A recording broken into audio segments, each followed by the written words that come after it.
Mengawali berita pertama pemirsa, KPU Kabupaten Oku Selatan mulai melakukan tahapan perancangan untuk penetapan DCT calon anggota legislatif Kabupaten Oku Selatan.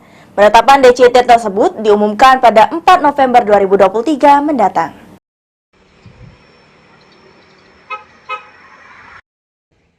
Setelah berakhirnya penerimaan dokumen calon tetap dari partai politik peserta pemilu tahun 2024 tingkat Kabupaten Oku Selatan, KPU Oku Selatan mulai melaksanakan tahapan pencermatan dokumen tersebut.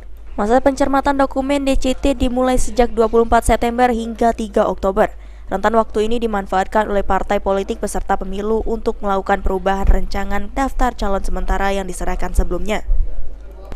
Perubahan yang diajukan oleh beberapa partai politik peserta pemilu ini dimulai dari pergantian calon, pergeseran nomor urut, hingga perubahan daerah pemilihan.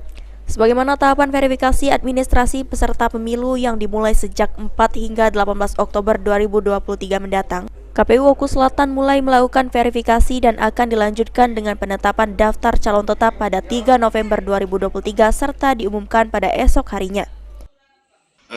Sekarang memang kita masih dalam proses tahapan pencermatan DCS untuk menuju DCT pada tanggal 4 November akan datang.